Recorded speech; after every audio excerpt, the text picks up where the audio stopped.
tudo meio estranho hoje, não é verdade? Mas é porque caiu o telhado com a chuva.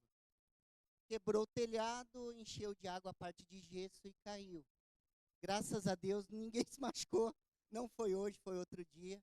Então, por isso, do improviso. A questão grande não é porque estamos improvisados que Deus não vai falar aos nossos corações. Não é verdade? Até porque Deus não habita em templos feitos por mãos de homens. Não é a beleza do lugar, não é o tamanho do lugar. É o nosso coração dedicado, querendo ouvir a voz de Deus. Nós somos templos do Espírito Santo. Quando eu chego na igreja querendo ouvir Deus, querendo ouvir a palavra, querendo mudar a minha vida pelo que eu vou ouvir, aí eu tenho ação direta de Deus na minha vida. Amém? Então, peço desculpas em nome de todos os pastores pela improvisação de hoje. Que vocês possam compreender lá no fundo do teu coração que é só por alguns dias. Daqui a pouco a equipe de louvor já vai ter mais espaço lá em cima para cantar. Amém? Antes de nós iniciarmos, gostaria de convidá-los a orar comigo, todos vocês. E nesta oração, eu gostaria que vocês colocassem o seguinte: peçam para Deus falar com vocês. Peça para Deus tocar lá no íntimo do coração de vocês. Digam: Deus, eu vim aqui hoje e eu preciso entender qual é a tua boa, qual é a tua perfeita e qual é a tua agradável vontade. Amém? A partir do momento que eu entendo o que Deus quer, eu consigo mudar. Se eu não entendo, se eu não me vejo por dentro, se eu não consigo entender quem eu sou, como eu mudarei?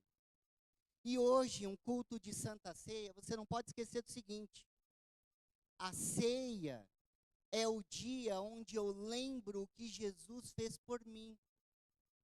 Jesus deu a vida dele por mim, por você, para que toda aquela angústia, todo aquele mal, todo aquele pecado enraizado pudesse ser o quê? Perdoado. Hoje é o dia que eu lembro que Deus me amou de tal maneira que deu o seu único filho, para a partir do momento que eu cresci nisso, eu tivesse os meus pecados perdoados e tivesse a vida eterna. Amém? Vamos orar então, por favor. Senhor amado, nessa manhã eu peço em nome de Jesus, para que o Senhor venha falar conosco, que a tua palavra que será lida aqui hoje, entre em nossos corações, transforme os nossos corações, produza em nossos corações frutos. Frutos, Pai, de bênçãos, frutos de paz, frutos de cura, frutos de restauração, frutos de compromisso e fidelidade contigo, Senhor. É o que eu peço em nome de Jesus. Amém.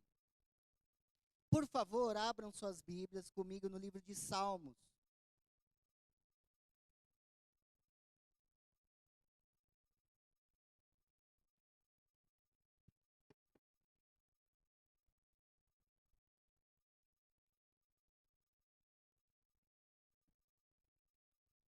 O Salmo é o 24.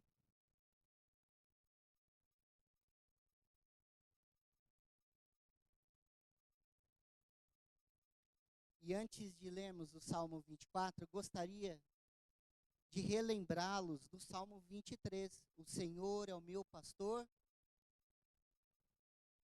Amém. Após o Salmo 23, que é extremamente conhecido, nós temos o Salmo 24, que diz assim, verso 1. Do Senhor é a terra e tudo o que nela existe, o mundo e os que nele vivem. Pois foi ele quem fundou, e sobre os mares e firmou sobre as águas. Quem poderá subir ao monte do Senhor? Quem poderá entrar no seu santo lugar? Aquele que tem as mãos limpas e o coração puro, que não recorre aos ídolos, nem jura por deuses falsos. Ele receberá bênçãos do Senhor, e Deus, e seu Salvador, lhes fará justiça. São assim aqueles que o buscam a tua face, ó Deus de Jacó. Só até aí, podem se assentar, por favor.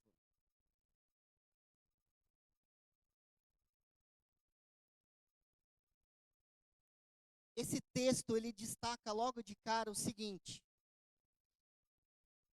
ele receberá as bênçãos do Senhor e Deus, o seu Salvador, lhes fará justiça. Quem não quer bênção e justiça? Todo mundo quer.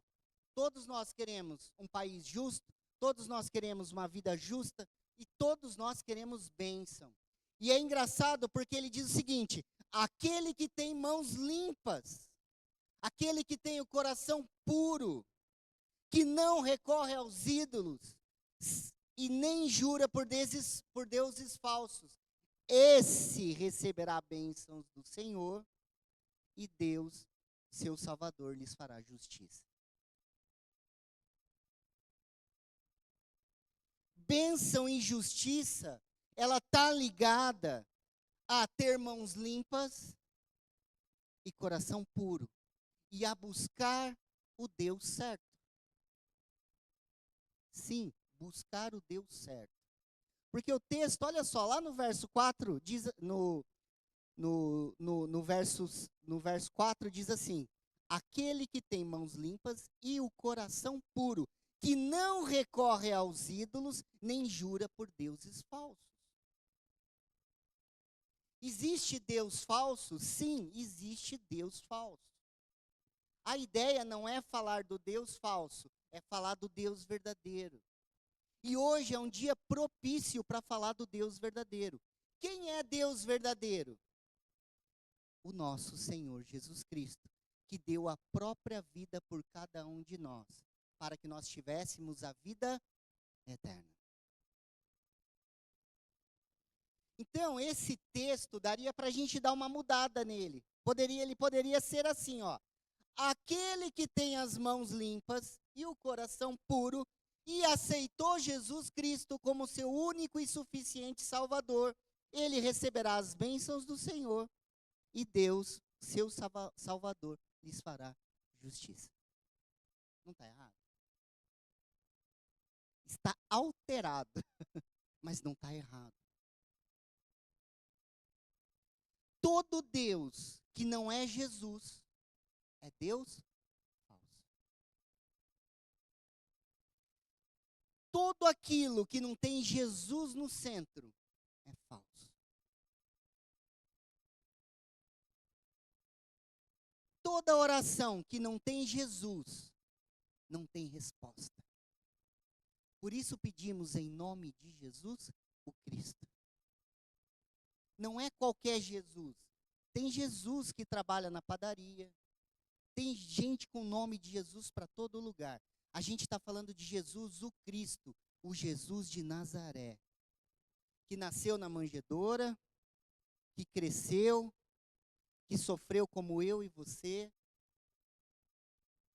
viveu tudo o que nós vivemos como ser humano. Numa outra época, é verdade, mas viveu tudo o que um ser humano vive. As paixões, os medos, as angústias, a felicidade. Mas que sendo Deus, foi o único homem descrito na Bíblia que nunca errou. Moisés errou, os discípulos erraram, outros profetas erraram, todo mundo errou nessa história. Jesus provou que ele era Deus quando ele não erra e quando ele faz todos os milagres que ele fez. Por isso o culto de hoje é para lembrar o que ele fez por nós. É para lembrar que eu sou sim amado. Sim. Já teve aquele sentimento de que ninguém te quer, ninguém te olha, ninguém se importa com você? Já teve esse sentimento? Ele é mentira. Porque Deus deu o seu único filho por você. Você é muito amado. Você tem o valor do filho dele, de Deus. Então, mesmo que as pessoas te ignorem, mesmo que as pessoas te desprezem, mesmo que as pessoas te traiam, mesmo que as pessoas te enganem, Jesus não te engana, Jesus não te despreza, Jesus não trai você. É por isso que nós estamos ceando aqui hoje. É para lembrar disso. Estevão, se eu aceitar Jesus, eu vou ter as bênçãos do Senhor e Deus, o seu Salvador, me fará justiça. Se você tiver mãos limpas e o coração puro, sim. E aí entra outra parte do texto. Aceitar Jesus é um pedaço. Eu aceito a Jesus, tenho o perdão dos meus pecados. E agora? Eu continuo sendo quem eu sou? Claro que não. Aí entra as mãos limpas. Aí entra o coração puro. Você entendeu como o texto amarra a gente nessa questão? Aceitar Jesus Cristo é assumir uma baita responsabilidade. Qual responsabilidade? A responsabilidade de começar a gerar a partir de agora um coração puro, um coração limpo, como diz o texto. Mãos limpas, coração puro.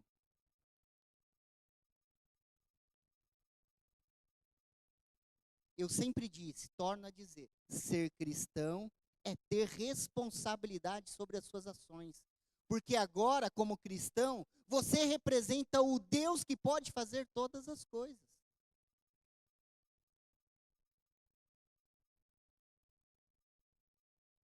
Não dá para ser cristão e fazer aquilo que você acredita que é certo.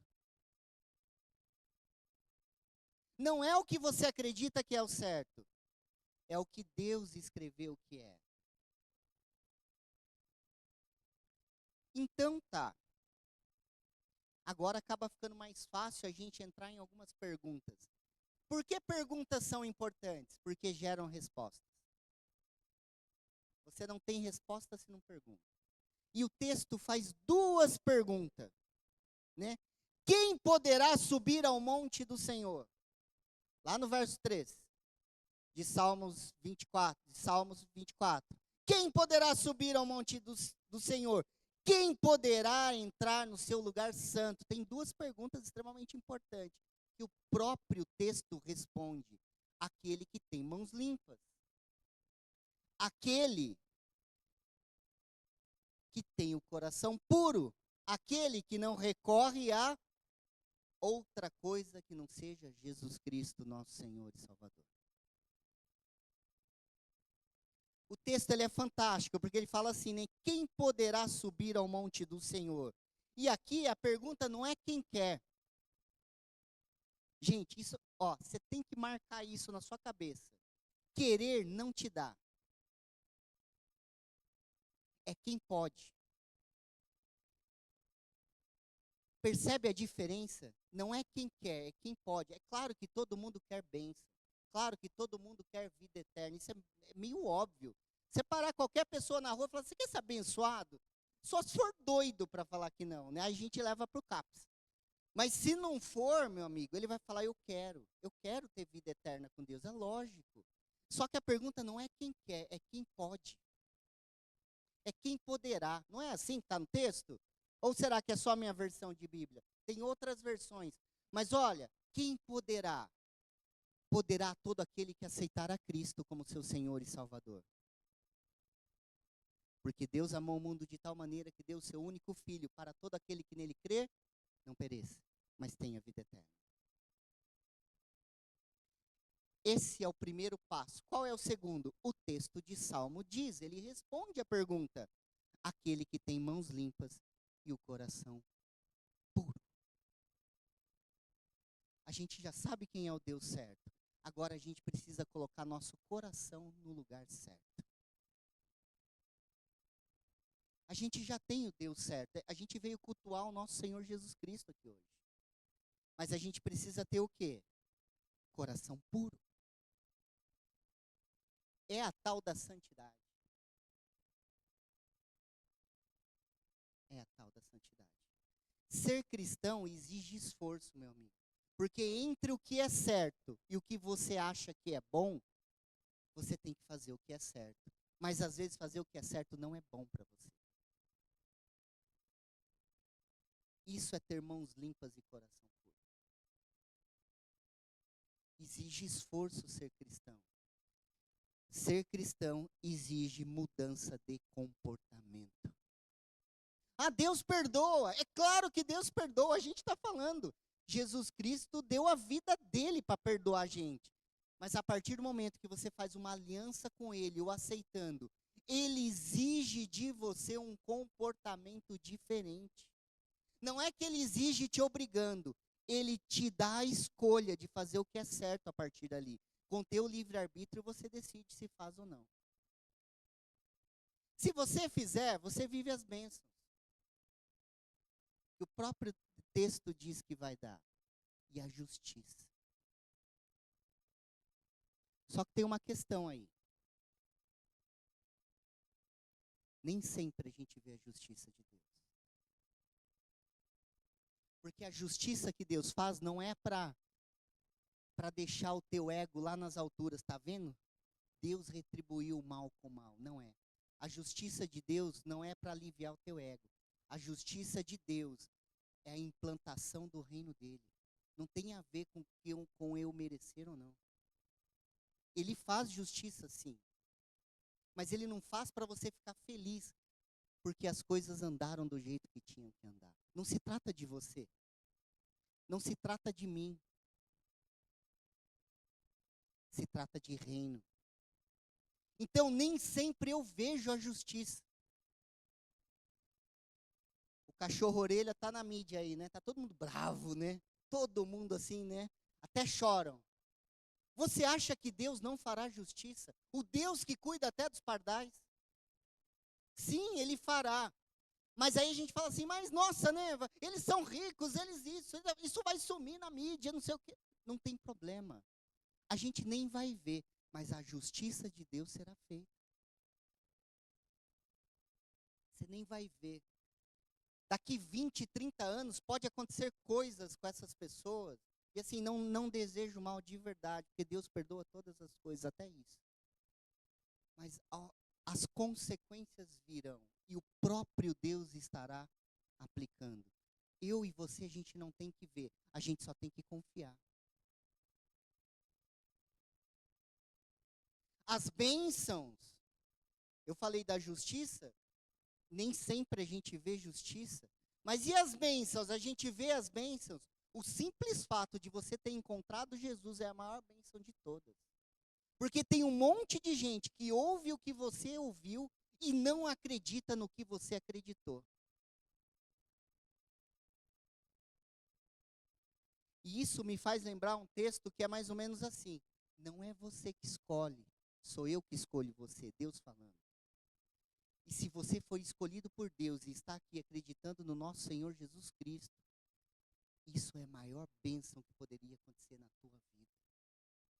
As demais coisas vos serão acrescentadas conforme a graça e misericórdia de Deus.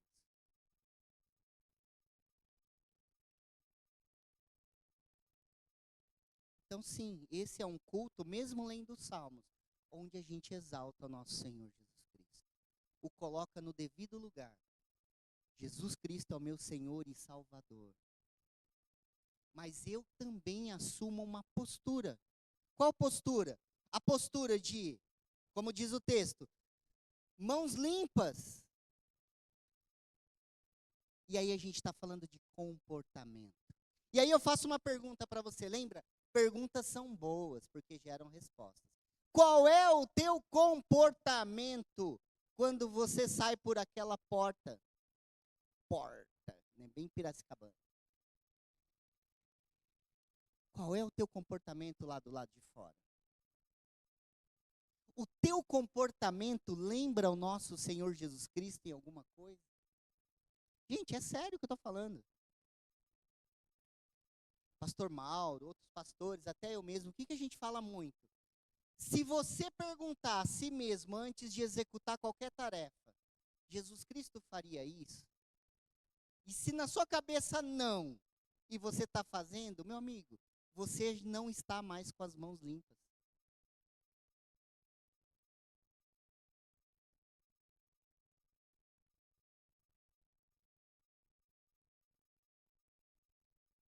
Eu sei que é pesado o que eu estou falando. Porque é muito mais gostoso chegar aqui e falar, Jesus perdoa, ai, obrigado Deus, eu peguei tanto, obrigado por você perdoar. E continua a vida como sempre foi. Não, não é assim que é ser cristão, gente. Pelo amor, vamos lá, né? Pelo amor a Deus. Pelo amor a Deus, vamos entender que existe toda uma questão comportamental da minha parte que realmente diz se eu sou cristão ou não. A árvore dá o fruto que ela quer ou não? Não. Um pé de manga nunca vai dar abacaxi, mas nunca. Os nossos frutos determinam se a gente é de Deus ou não. Então a gente se avalia como cristão pelo comportamento. Você tem que entender isso, meu irmão. Você é avaliado pelo teu comportamento. Ah, mas o meu coração é entregue a Jesus, mas está em adultério? Sinto muito. Você quer, mas não é quem quer, é quem poderá. Tem que mudar o comportamento. O adultério é perdoado por Jesus Cristo, mas tem que mudar. Não pode mais fazer. Usei o adultério, mas, gente, é o que veio na minha cabeça. Todos os pecados. Todos os pecados. A gente tem que ter mãos. Por que ele usa a expressão mãos? Para pensar. Porque mão é quem pega. Mão é quem faz. É comportamento. O que ele está dizendo é o seguinte: o teu comportamento tem que ser um comportamento que remete quem segue Deus. Tá, e o coração puro? E agora? E o coração puro?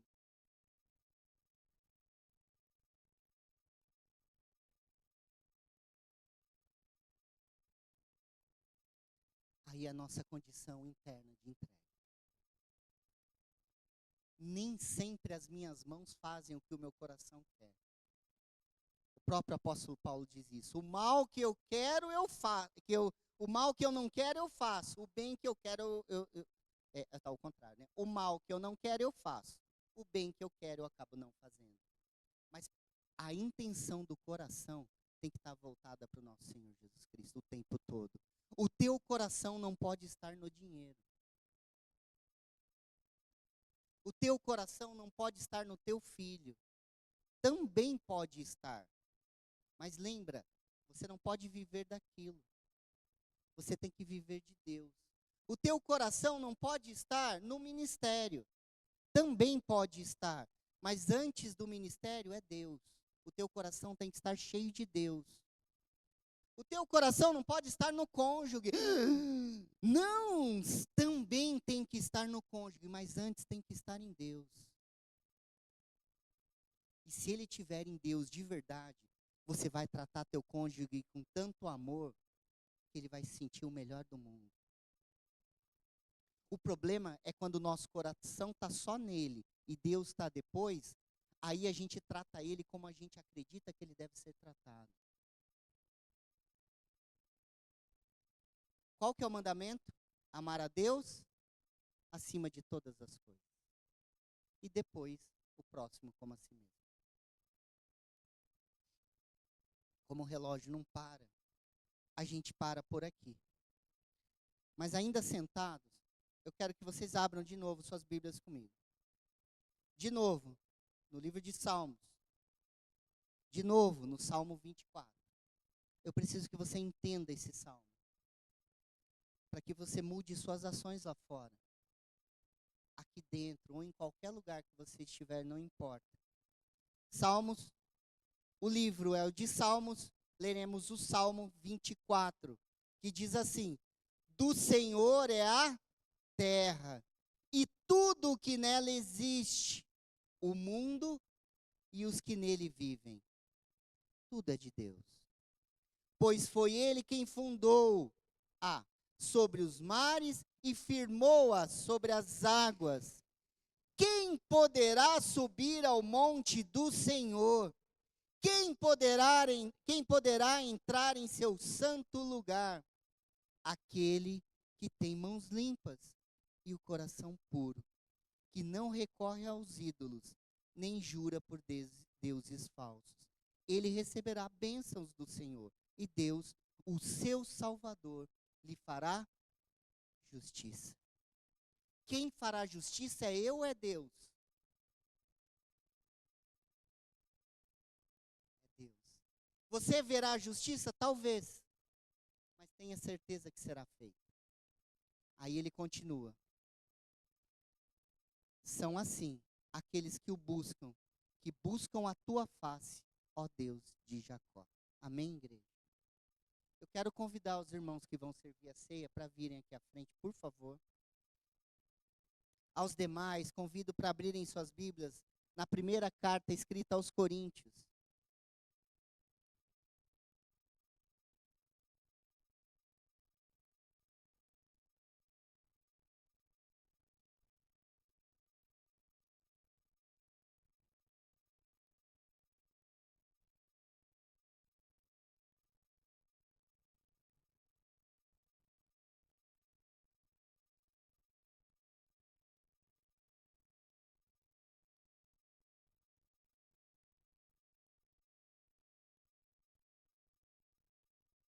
Primeira carta aos Coríntios, o capítulo é o 11.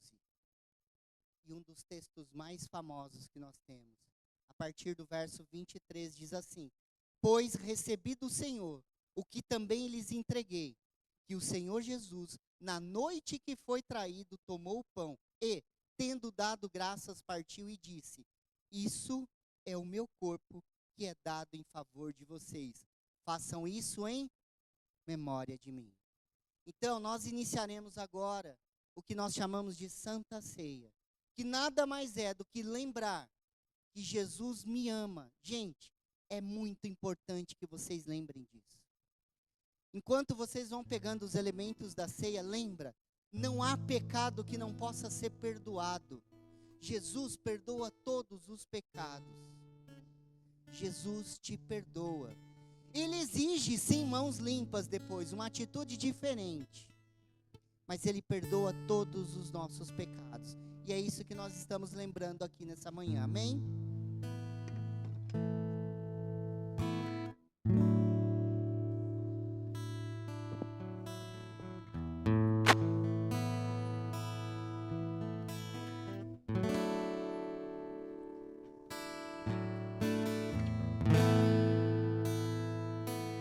Este é o meu respirar.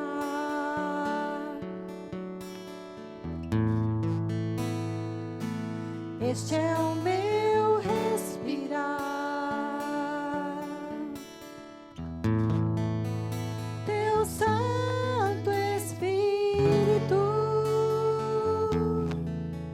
vivendo em mim.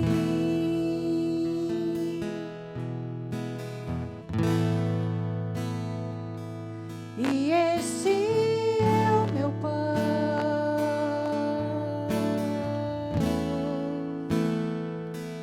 E este é o meu pão.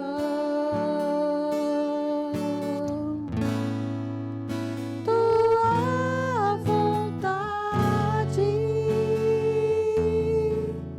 feita em mim.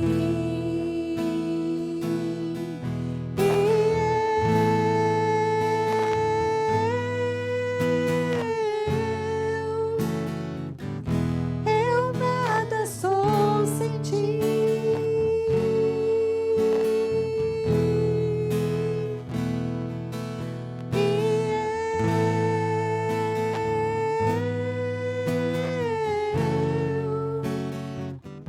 Perdido estou sem ti.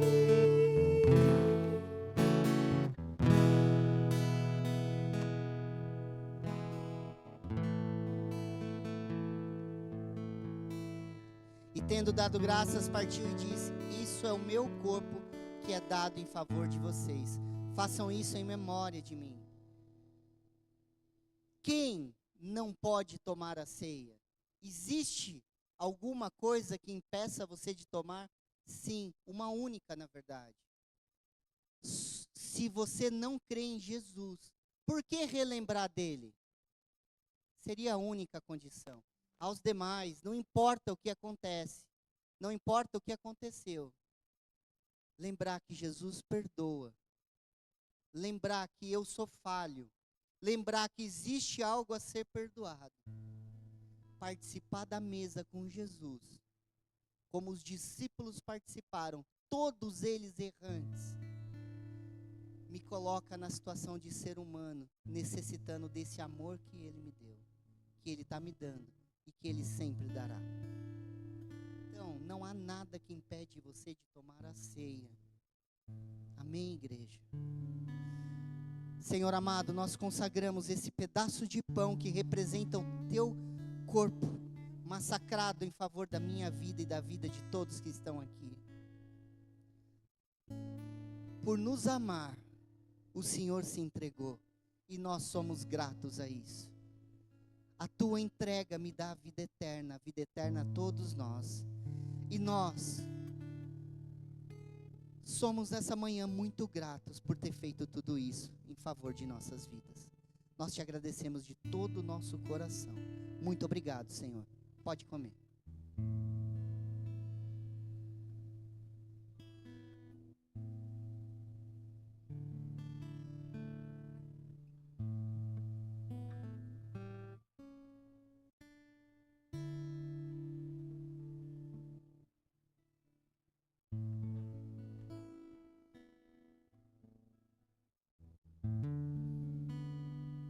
Porque sempre que comerem deste pão e beberem deste cálice, vocês anunciam a morte do Senhor, até que Ele venha. Nós anunciamos a morte e ressurreição de Cristo, e estamos sempre dizendo, há mais de 2000 anos, todos os cristãos dizem, Jesus vai voltar, Jesus vai voltar, Jesus vai voltar, e nós continuamos repetindo, Jesus vai voltar. Nós acreditamos que Ele está bem perto de voltar, mas nós não sabemos, e que demore 2000 anos, não tem problema, nós continuaremos ceando e dizendo, nós anunciamos a morte de Jesus até que Ele venha. Nós nunca desistiremos de dizer que Ele vai voltar. É a nossa esperança. A nossa esperança não está no Brasil, não está nos Estados Unidos, não está na China, não está em nada desse mundo. A nossa esperança está em Cristo Jesus e no mundo vindouro. É por isso que somos cristãos, porque pecamos e Cristo pode nos perdoar, e porque nós não queremos viver aqui, nós queremos viver no céu ao lado do Pai. A gente não pode esquecer disso. O apóstolo Paulo, ele diz, morrer é lucro.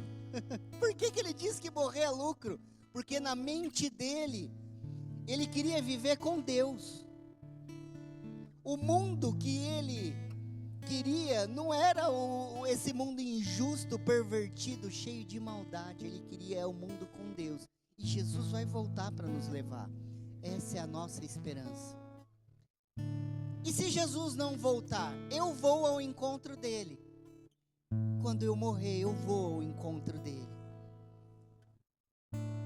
Então a morte vem a ser lucro. Vocês entendem isso? Nós anunciamos a morte de Jesus e a ressurreição dele até que ele volte. Porque para a gente, o voltar de Cristo inicia a vida de verdade. A nova vida que todos nós aguardamos ao lado do Pai. E essa é a loucura do Evangelho. A gente crê num homem que é Deus, que nasceu de uma virgem. Uma loucura completa. Nem a ficção da Disney consegue recriar uma história dessa. É loucura. Mas para nós que cremos, é a esperança de vida. De vida sem sofrimento. De vida onde não há dor. Onde não há angústia, não há vazio, não há injustiça. Tudo é perfeito e glorioso. Onde não existe sol, mas a luz brilha forte e a luz é do próprio Deus. É por isso que a gente está ceando hoje, para lembrar de tudo isso. Amém, igreja? Senhor amado, nós consagramos esse suquinho de uva, que representa o teu sangue derramado na cruz. Sangue que cura, sangue que liberta, sangue que restaura, sangue que faz nova todas as coisas. Não importa o que eu faça, eu posso começar de novo por causa desse sangue. Obrigado, Pai, por derramar o seu sangue sobre a minha vida, sobre a vida todos que estão aqui, e sobre a vida ainda daqueles que não chegaram até aqui. Que a sua graça e misericórdia também os alcance, como nos alcançou.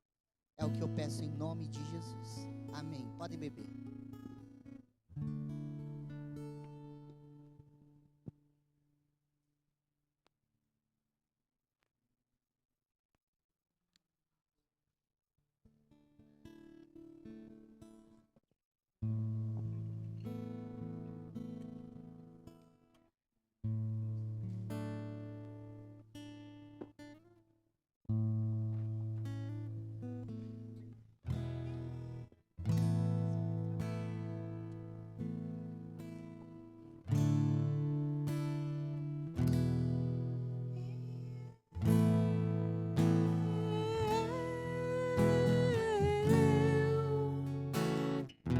Eu nada sou sem ti.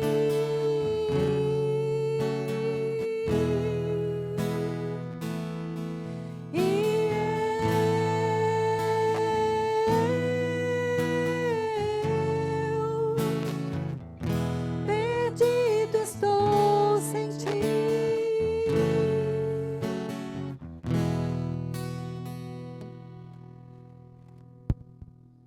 Nós vamos honrar a Deus com os nossos dízimos e ofertas, e você pode fazer isso com liberdade no teu coração, porque quer, porque ama a obra antes de mais nada. É só levantar uma de suas mãos, os obreiros estarão entregando o envelope.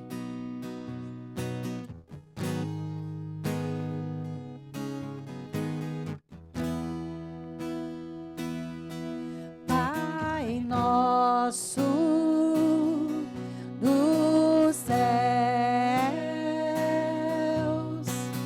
santo é o teu nome, teu reino buscamos, tua vontade seja feita na terra como é nos céus. Deixe o céu descer na terra como é nos céus. Deixe o céu descer. Levanta o teu dízimo, a tua oferta, vamos consagrá-los ao Senhor. Senhor amado, nós consagramos nossas ofertas a Ti, nossos dízimos a Ti. Pedimos, Pai, em nome de Jesus Cristo, para que o Senhor nos prospere, faça-nos prosperar. Permita-nos viver nessa terra de forma digna, que nós, Pai, tenhamos todo o conforto. Em nome de Jesus eu repito e peço, abra as portas dos céus a cada um de nós, Pai. Que nós sejamos aqueles que entregamos, que doamos, que compartilhamos, nunca aqueles que pedem, Senhor. E eu peço isso para a sua própria honra e glória, meu Deus. Que a tua prosperidade encontre os nossos corações, encontre as nossas vidas, nossos cônjuges e filhos, onde nós colocamos as nossas mãos, que seja próspero em nome de Jesus. É o que eu te peço. Amém.